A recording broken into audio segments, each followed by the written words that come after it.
apa saja kebaikan dan kebiasaan yang bisa kita teladani gitu dari seorang Nabi Muhammad di bulan Ramadan ini gitu. Oke. Nabi Muhammad itu dikisahkan dalam hadis oleh Sayyidah Aisyah, seorang yang rajin bersedekah setiap hari di luar bulan Ramadan, dan ketika memasuki bulan Ramadan Nabi itu bersedekah dengan berkali-kali lipat lebih tinggi dibanding bulan yang lainnya. Nah, sudah pasti itu. Yang pertama adalah sedekah yang harus dilakukan dan diperbanyak di bulan Ramadan. Dan sedekah itu bedanya dengan infak. Kalau infak itu harus dalam bentuk harta, tapi kalau sedekah itu tidak dalam bentuk harta. Bisa apa aja? Bisa apa aja. Tabassumuka fi wajhi akhika shadaqah. Tersenyum kepada orang lain atau membuat orang lain tersenyum, itu adalah sedekah yang paling Tadi Bang Regen sedekah. Oh iya dah. Senyum sedekah nih kayak gini nih. Senyum. Nyetrum Beb ya? Iya, nyetrum dia menular. Dia menularkan. Orang senyum itu menularkan. Senyum itu kan baik, tapi dia juga harus dilakukan di waktu dan dengan cara yang benar, di tempat yang benar juga. Itu bersedekah kepada orang lain. Apalagi ngasih makan orang yang sedang berpuasa. Pahalanya setara dengan berpuasa juga itu sendiri. Jadi kayak kita udah berpuasa. Ngasih makan orang puasa. Udah kayak kita puasa. Nah ini katanya apa benar Beb? Ada kisah Nabi yang pingsan saat menjalankan ibadah puasa. Hah? Nabi pingsan? Kata lo, Gen. Bukan, saya kagak ngomong apa-apa. Kata Santai. Iya, kagak tahu saya bener dah. Kata siapa? Ini katanya apa benar ada di kisah Nabi yang Nabi pingsan pingsan. ketika bukan Nabi pingsan di kisah Nabi ada yang pingsan ketika ketika menjalankan berpuasa. Salah Kalau itu- kaprah mulu nah, lu. itu. Lu salah Gua kira kaprah Nabi. mulu. Makanya salah lo, Gen.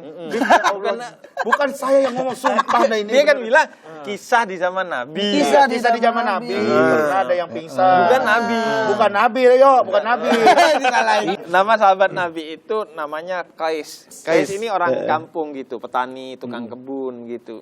Dia punya kebun, kemudian seharian puasa, pas nyampe rumah, istrinya itu belum punya makanan untuk berbuka.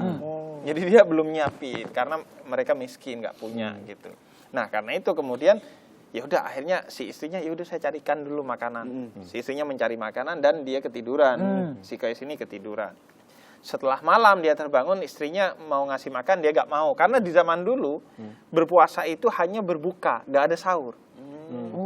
Jadi ya udah, saya puasa lagi, sampai besoknya siang-siang pingsan dia. Nah, pingsan sampai berita ini ke Nabi Muhammad, dan ini menjadi sebab turunnya ayat surat Al-Baqarah 187. Tentang diperbolehkannya meniduri istri, kemudian sekaligus makan dan minum ketika habis berbuka sampai waktu sahur. Nah, kemudian ada tuh hadis dari Nabi, riwayat Imam Muslim, sahur itulah yang membedakan antara puasanya kita dengan puasa orang-orang Yahudi. Jadi kan puasa tuh agama-agama sebelum Islam juga ada puasanya. Ini sekaligus momen nih, dengan puasa kita merekatkan hubungan antar umat beragama karena sama-sama punya puasa nih.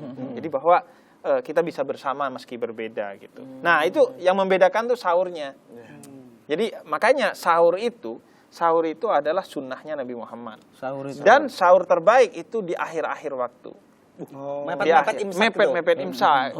Jangan jam 1. Jadi sahur itu yang bagus justru yang mepet. Karena itu bentuk cintanya Allah kepada kita. Jadi gak mau kita berat gitu. Kalau ini katanya kalau misalkan sahur pas deket-deket ajan itu boleh. Jadi Ajan lohor tapi. kesiangan. Bukan sahur. Itu caur. Itu caur kagak sahur ya. Jadi imsak itu bukan pertanda berhentinya makan dan minum. Imsak itu hanya hati-hati. Imsak itu artinya menahan. Pertandanya itu saat azan. Cuma problemnya kalau azan makanan atau minuman masih di mulut, maka dia harus dikeluarkan. Nah, kalau dikeluarkan akhirnya kan mubazir. Nah, agar kita gak mubazir, maka ya udah tahan beberapa menit sebelum azan. Ya itu yang kemudian disebut dengan imsak. Nurunin makan. Nurunin makan. Gitu. Jadi bisa siap-siap untuk sholat subuh ya, Bib ya. Iya, benar.